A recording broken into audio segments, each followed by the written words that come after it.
Welcome to steno series.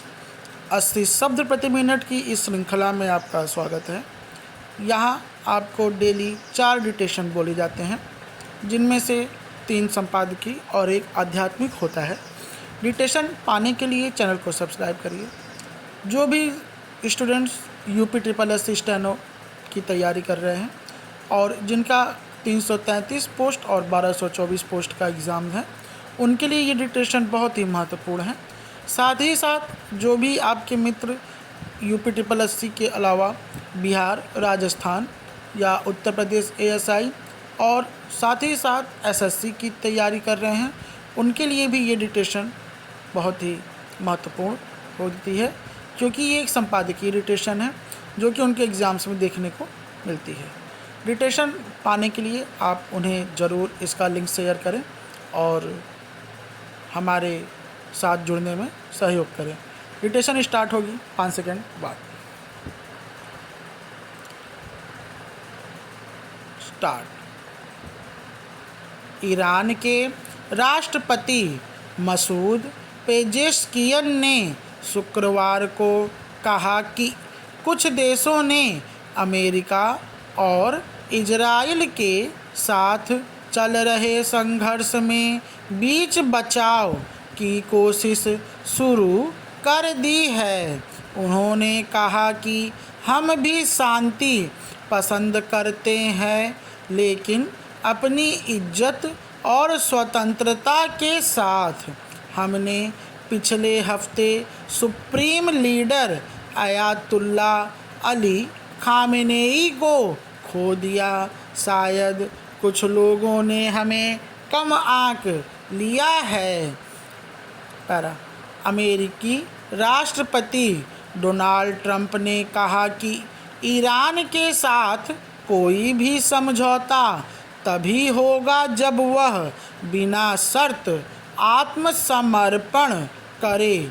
उन्होंने स्पष्ट किया कि जब तक तेहरान पूरी तरह झुक नहीं जाता और वहाँ नया नेतृत्व नहीं आता, तब तक अमेरिका और उसके सहयोगी किसी तरह की बातचीत नहीं करेंगे। हमने लड़ाई अभी शुरू ही की है।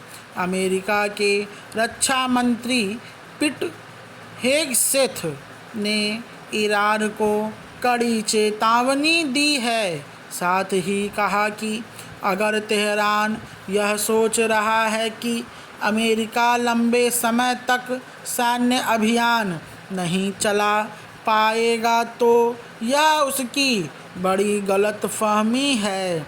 अमेरिकी सेंट्रल कमांड में आयोजित प्रेस कॉन्फ्रेंस में हेगसेथ ने कहा कि अमेरिका अपने मिशन को पूरा करने के लिए पूरी तरह प्रतिबद्ध है।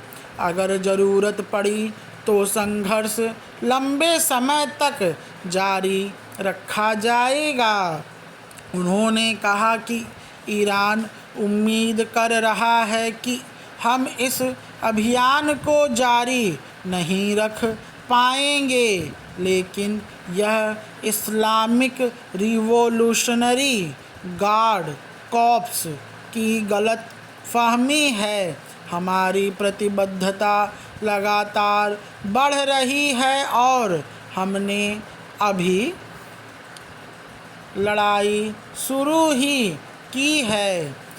मध्य पूर्व में बढ़ते तनाव के बीच अमेरिका ने कुवैत की राजधानी कुवैत सिटी स्थित अपने दूतावास का संचालन अस्थायी रूप से निलंबित कर दिया है।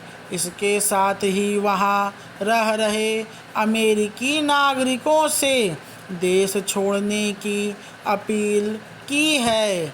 अमेरिकी विदेश विभाग ने बताया कि कुवैत के लिए जारी यात्रा परामर्श अभी लेवल 3 पर बना हुआ है। इसका मतलब है कि अमेरिकी नागरिकों को कुवैत की यात्रा पर पुनर्विचार करने और ताज़ा सुरक्षा अपडेट के लिए आधिकारिक वेबसाइट पर नज़र रखने की सलाह दी गई है।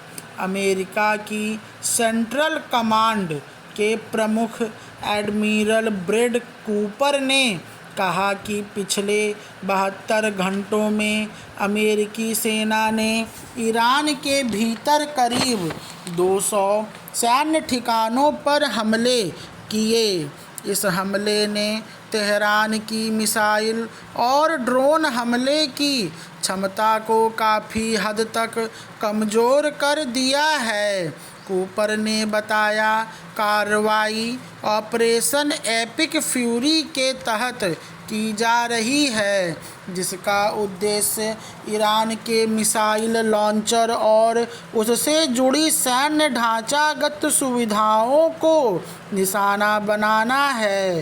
कूपर ने कहा कि अमेरिकी हमलों के बाद ईरान की जवाबी सैन्य कार्रवाई में बड़ी गिरावट आई है। स्टॉप।